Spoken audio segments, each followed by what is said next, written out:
समझ में आएगा ऐसा नहीं है। नेक्स्ट जो आपका टॉपिक है बेटा मैकेनिज्म ऑफ ब्रीदिंग, पहले समझ लो फिर थ्योरी लिखा दूंगा, बहुत आसान है मैकेनिज्म ऑफ ब्रीदिंग, क्योंकि मुझे ऐसी उम्मीद है कि सांस सभी लेते हैं, कोई ऐसा क्लास में जो बैठा है जो सांस नहीं ले रहा है। तो आप ऑब्जर्व करो जब आप ब्रीदिंग कर रहे हो है ना, क्या क्या उसमें इवेंट्स हो रहे हैं।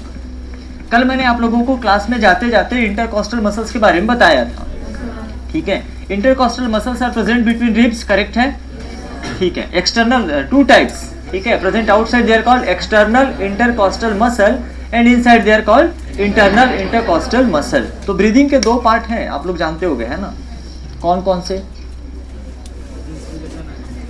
क्या क्या होता है बेटा, बात को समझो। अगर समझ गए तो क्वेश्चन कभी भी बना लोगे और आंसर भी कर दोगे।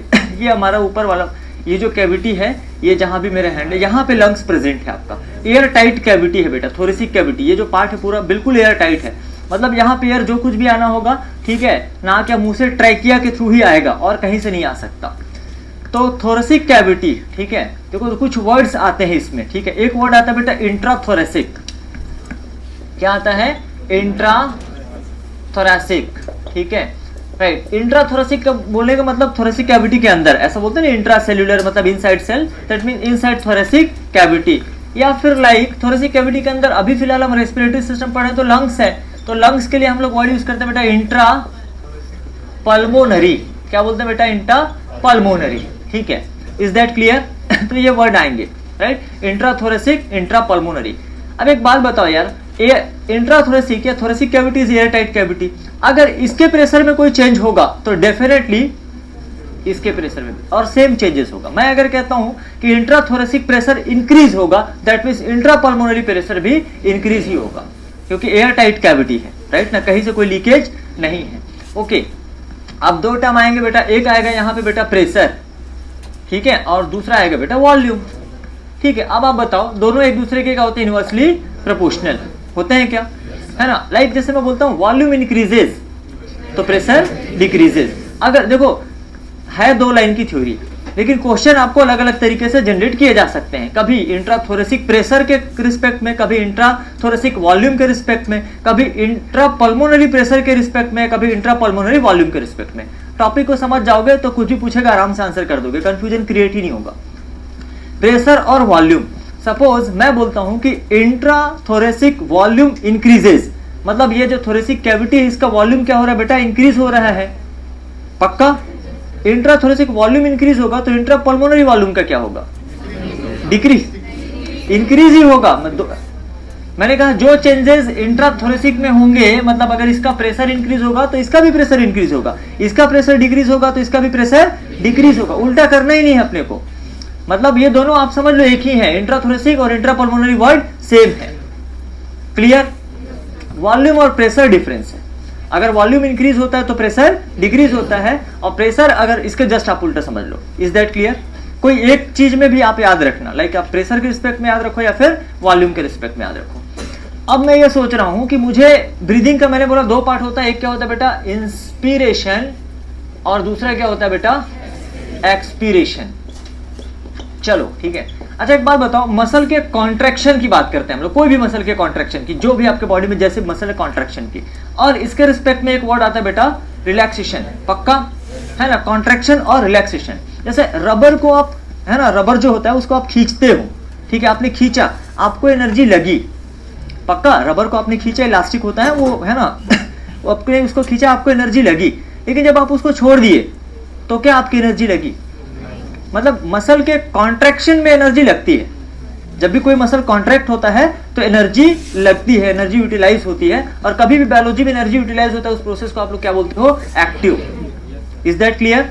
ठीक है, मसल के कॉन्ट्रैक्शन में, और अगर मैं फिर उसको रिलैक्स कर दूं, छोड़ दूं वापस अपने पोजीशन में, रिलैक्सेशन का मतलब होता है बेटा मसल का अपने ओरिजिनल पोजीशन पे वापस लौटना। कोई मसल है अगर कॉन्ट्रैक्ट हुआ, यहाँ पे रबर उल्टा है, रबर में को हम खींचते हैं तो उसकी लेंथ इंक्रीज होती है, जबकि मसल को कॉन्ट्रैक्ट करते हैं तो उसकी लेंथ डिक्रीज होती है। मैं ओवरऑल लेंथ की बात कर रहा हूँ।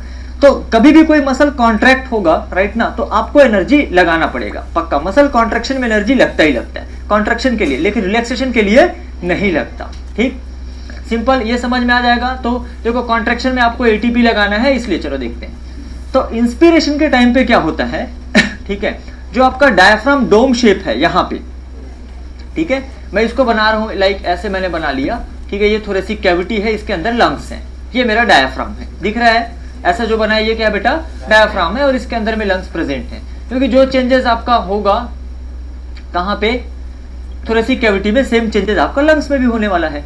तो मैं एक काम करता हूँ, मैं ये कह रहा हूँ कि डायफ्राम क्या हो गया बेटा, कॉन्ट्रैक्ट हो गया। डायफ्राम जब कॉन्ट्रैक्ट होता है ना तो डोम शेप से क्या हो जाता है, फ्लैट हो जाता है। ये अभी क्या है, नॉर्मल पोजीशन पे था, डोम शेप पे था, जब ये कॉन्ट्रैक्ट होगा तो ये क्या हो जाएगा, डायफ्राम बिकम फ्लैट, ऐसा फ्लैट हो जाएगा। अब बताओ ओरिजिनल सिचुएशन के कंपेयर में अभी थोरेसिक कैविटी का वॉल्यूम इंक्रीज हुआ कि डिक्रीज हुआ? सबको एग्री, वॉल्यूम इंक्रीज हुआ ना? अरे दिख रहा है यार, पहले का वॉल्यूम देखो और अभी का देखो, एक बात, ठीक है। सांस लेके देखिए, होता क्या बेटा, जब मैं ब्रीदिंग करता हूं ना तो ये जो मेरा रिब्स है, स्टर्नम है, ये ऊपर उठ जाता है, ठीक है ना, ऊपर जाता है ना पक्का सबका, कि किसी के नीचे जाता है ना। ये डिपेंड करता है कि आप फोर्सफुल ब्रीदिंग कर रहे हो, नॉर्मल ब्रीदिंग कर रहे हो। जब हम नॉर्मल ब्रीदिंग करते हैं तो कम पता चलता है, लेकिन जब मैं फोर्सफुल करता हूं तो वो क्लियरली दिखता है, ऊपर उठता है ना। ये क्यों होता है? पहला कॉन्ट्रैक्शन किसका हुआ बेटा, कहाँ गया भैया, डायाफ्राम का, ठीक है। उसके बाद ना मसल कॉन्ट्रैक्ट होते हैं एक्सटर्नल इंटरकॉस्टल मसल्स, यहां पे प्रेजेंट है बेटा बिटवीन रिब्स, ठीक है। जब एक्सटर्नल इंटरकॉस्टल मसल कॉन्ट्रैक्ट होगा तो ये क्या करेगा, आपके रिब्स को और स्टर्नम को ऊपर उठा देगा। अब देखो ये नीचे चला गया और ये थोड़ा क्या चलेगा बेटा, ऊपर चले गए। बात समझ में आ रही है? तो ओवरऑल जो वॉल्यूम है इंक्रीज हो जाएगा, वॉल्यूम इंक्रीज हो जाएगा, दैट मींस प्रेशर डिक्रीज हो जाएगा। किससे कंपेयर करना है? एटमॉस्फेरिक प्रेशर से, है ना। एटमॉस्फेरिक प्रेशर के कंपेयर में इंट्राथोरेसिक प्रेशर या इंट्रापल्मोनरी प्रेशर डिक्रीज हो जाएगा। क्यों हुआ? रीजन दो मसल के कॉन्ट्रैक्शन से, एक डायफ्राम और दूसरा external intercostal muscle. I am talking about normal breathing. अभी इंटरनल इंटरकॉस्टल मसल का कोई रोल नहीं होता, ठीक है। तो ये जब कॉन्ट्रैक्ट होगा, अब बात करते हैं एक्सिस की, ठीक है। कोई भी एक्सिस ले लो आप, है ना, एंटीरियर पोस्टीरियर एक्सिस ले लो, मतलब एंटीरियर पोस्टीरियर मतलब आगे और पीछे। तो यार सिंपल सी बात है, वॉल्यूम इंक्रीज हो रहा है, ठीक है, तो एक्सिस ऑफ कोर्स क्या होगा, इंक्रीज होगा ना। मतलब पहले मेजरमेंट लेते नॉर्मल, अभी मैं कोई ब्रीदिंग नहीं कर रहा हूं, अब मैंने क्या किया, इंस्पिरेशन, तो यार मेरा डायफ्राम क्या हो गया, फ्लैट हो गया, ये वाला एक्सिस भी बढ़ा, ठीक है। और due to contraction of external intercostal muscles, ribs and sternum, ये अपवर्ड शिफ्ट हो गए, ठीक है। तो ये वाला एक्सिस भी क्या हो गया बेटा, दोनों एक्सिस क्या हो रहे हैं, मेरे इंक्रीज हो रहे हैं। तो सिंपल, इसके कारण क्या होता है, अंदर का जो किसके रिस्पेक्ट में होता है, वॉल्यूम या प्रेशर, कोई भी चलेगा, वॉल्यूम ले लो, प्रेशर लेते हैं क्योंकि उसमें एक क्वेश्चन फंसेगा आपका, ठीक है। तो इंटरनली जो प्रेशर है बेटा, ये क्या हो गया है, वॉल्यूम इंक्रीज हुआ तो प्रेशर क्या हो गया, डिक्रीज हो गया। That means you can say जो एक्सटर्नल जो एनवायरमेंट है या जो एटमॉस्फेयर है उसके रिस्पेक्ट में प्रेशर नेगेटिव हो गया। सो ह्यूमन में बोलते हैं बेटा नेगेटिव प्रेशर ब्रीदिंग, मतलब जो एयर अंदर आ रहा है वो किसके कारण आ रहा है बेटा, negative pressure, due to generation of negative pressure atmosphere के रिस्पेक्ट में, ठीक है। नेगेटिव प्रेशर जनरेट हुआ और हमने उसको किया क्योंकि मैंने मसल को कॉन्ट्रैक्ट कराया, मसल कॉन्ट्रैक्ट हुआ बेटा। So the inspiration is active process, is that clear? Inspiration is active process, ठीक है। नॉर्मल ब्रीदिंग की बात कर रहा हूं मैं, ठीक है, अभी फोर्सफुल नहीं कर रहे हैं। फिर दोबारा फिर क्या होगा बेटा, कुछ नहीं करना है, इंस्पिरेशन हो गया, खत्म, ठीक है। Due to increase in the intrapulmonary volume, air in, ठीक, समझ में आ रहा है? इंट्रापल्मोनरी वॉल्यूम बोला, अब मैं यह बोलूंगा due to decrease in intrathoracic pressure भी बोल सकता हूं, या इंट्राथोरेसिक, है ना, intrapulmonary pressure, air in, it is called inspiration. This is active process. कौन कौन से मसल इन्वॉल्व हुए बेटा, डायाफ्राम एंड एक्सटर्नल इंटरकॉस्टल। अब इसके दूसरे रिस्पेक्ट में सोच के देखो, कुछ नहीं करना है, रिलैक्स कर दो सबको, ठीक है। पहले किसको रिलैक्स करो, डायाफ्राम को। डायाफ्राम को रिलैक्स करोगे क्या बन जाएगा, डोम शेप। अब बताओ वॉल्यूम क्या हुआ, वॉल्यूम डिक्रीज हो गया ना। और इसको भी रिलैक्स कर दो, जो एक्सटर्नल इंटरकॉस्टल मसल जिसको आपने कॉन्ट्रैक्ट किया था उसको रिलैक्स कर दो, तो ये अपने पोजीशन पे बैक वापस आ जाएगा, ribs and sternum back to their original position. तो प्रेशर जो है अब इंक्रीज हो गया और वॉल्यूम इंक्रीज हो गया। जब प्रेशर इंक्रीज होगा, air out. This is passive process, ठीक है, दिस इज पैसिव प्रोसेस, ठीक है। पहले इसको लिखते हैं नॉर्मल ब्रीदिंग को, फिर इससे रिलेटेड क्वेश्चन। किसको समझ में नहीं आया तो एक बार ब्रीथ करके देखो समझ में आ रहा है? ऊपर लिफ्ट हुआ ना, एक्सिस इंक्रीज हुआ, ठीक है। अब डायफ्राम तो दिखेगा नहीं आपको कि वो कॉन्ट्रैक्ट हुआ कि रिलैक्स, लेकिन उसको याद रखने के डायफ्राम क्या होता है बेटा, कॉन्ट्रैक्ट। डोम से क्या होता है, फ्लैट, फिर क्या हो जाता है, डोम शेप हो जाता है, सिंपल है। टर्मिनोलॉजी का खेल देखो क्या है, ये सब टर्म्स याद रखना है, यहाँ पे यूज करेंगे इंट्राथोरेसिक, इंट्रापल्मोनरी, ठीक है, diaphragm, external intercostal muscle, internal, क्या होता है, इतने लंबे क्वेश्चन जनरेट हो जाते हैं कि आप कंफ्यूज हो जाते हो एग्जाम में।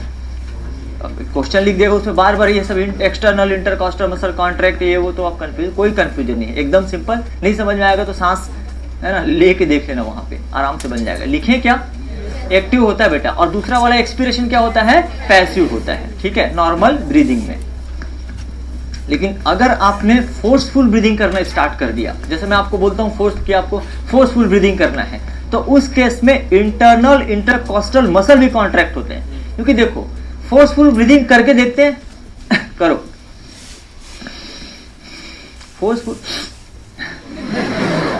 फोर्सफुल ब्रीदिंग जोर से मत करना, सर्दी वर्दी है किसी को तो पता चला ब्रीदिंग के साथ साथ ना बटे, तो है ना कोई दिक्कत नहीं, आप करो, मैं ठीक है। फोर्सफुल ब्रीदिंग में क्या होता है, जब मैं फोर्सफुल ब्रीदिंग करता हूँ एक्चुअल प्रैक्टिकल, तो मुझे एक्सपीरेशन को, एयर को भी फोर्सफुली बाहर निकालना पड़ता है। देखो इंस्पिरेशन, फोर्सफुल ब्रीदिंग का मतलब होता है कि नॉर्मल अमाउंट से ज्यादा एयर को आप अंदर लेना है ना। तो अब यार सिंपल सी बात है, नॉर्मल अमाउंट से ज्यादा एयर को जब आप अंदर लेना चाहोगे तो पहले अंदर के एयर को आपको क्या करना पड़ेगा, खाली करना, बाहर करना पड़ेगा। तो फोर्सफुली बाहर भी निकालना है, in that case inspiration is also active, sorry expiration. Normal breathing में inspiration active, expiration passive, but in forceful breathing both are active process, because in forceful breathing internal intercostal muscle also contract. Is that clear, ठीक है। Otherwise ठीक है, फिर चलो अब इसको कर लेते हैं हम लोग, है ना। बड़ी दिक्कत बोल रहे है ना, है क्या,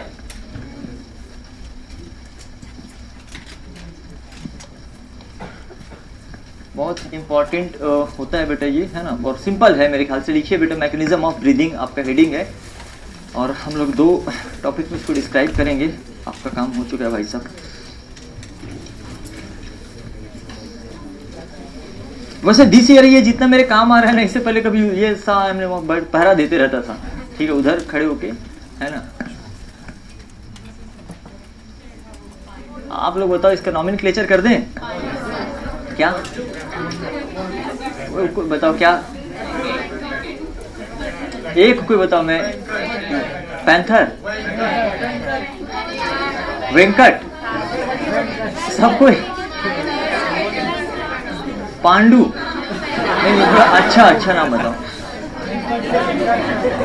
नहीं ऐसा बोलने में हर वीडियो में आइए पांडु, ऐसा थोड़ा अच्छा लगेगा क्या। ठीक ठाक नाम बताओ। हाँ एक कोई एक, आप क्या बोल रहे हो, बोनी, पांडु, ठीक है।